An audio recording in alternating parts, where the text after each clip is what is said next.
ఆలయం నుంచి రాగానే కాళ్లు కడుక్కోవడం, స్నానం చేయడం చేస్తున్నారా?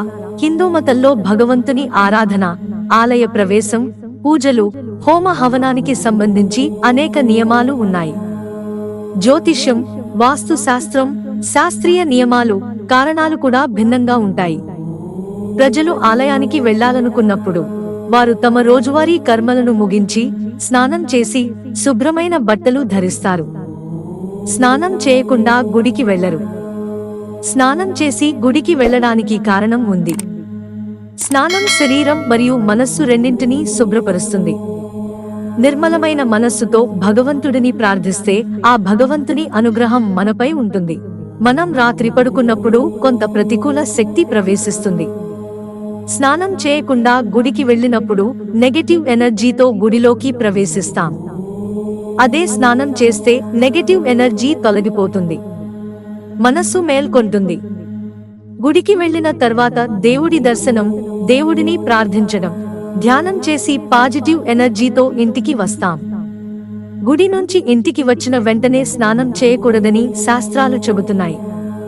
అలాగే డైరెక్టుగా కాళ్లు కూడా కడుక్కోకూడదు. వీటికి కొన్ని కారణాలు ఉన్నాయి. అవేంటంటే, స్నానం చేయడం వల్ల పాజిటివ్ ఎనర్జీ తగ్గుతుంది. ఆలయంలోకి ప్రవేశించగానే శరీరంలో కదలిక వస్తుంది. పాజిటివ్ ఎనర్జీ మన శరీరంలో చేరుతుంది. మన శరీరం మరియు మనస్సుపై ఉన్న ప్రతికూలత తొలగిపోతుంది.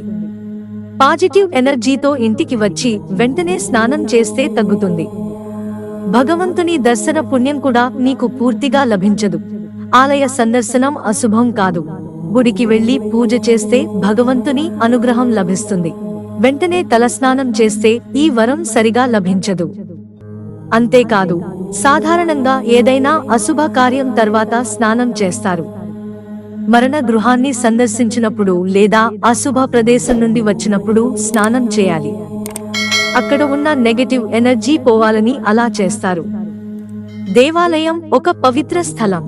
గుడికి వెళ్లిన వెంటనే స్నానం చేస్తే దేవుడిని అవమానించినట్టే. మీరు నష్టాన్ని చవిచూస్తారు. గుడి నుంచి ఇంటికి వచ్చాక ఏం చేయాలి? గుడి నుంచి ఇంటికి తిరిగి వచ్చిన తర్వాత కొందరు కాళ్లు కడుక్కుంటారు. అయితే గుడి నుంచి ఇంటికి వచ్చిన వెంటనే కాళ్లు కడుక్కోకూడదు. 1 నిమిషం పాటు ఇంటి లోపల కూర్చోవాలి. తర్వాత ఇంట్లోని అన్ని గదుల్లోకి ప్రవేశించాలి. ఆలయ స్వచ్ఛతను ఇంటిలోని అన్ని భాగాలకు విస్తరించిన తర్వాత పాదాలను శుభ్రం చేయాలి. అనారోగ్య సమస్య వచ్చి స్నానం చేయాల్సి వస్తే ఇంట్లో కాసేపు కూర్చుని స్నానం చేయాలి. మిత్రులారా, ఛానల్ సబ్స్క్రైబ్ చేసుకోవడం మర్చిపోకండి. ధన్యవాదాలు.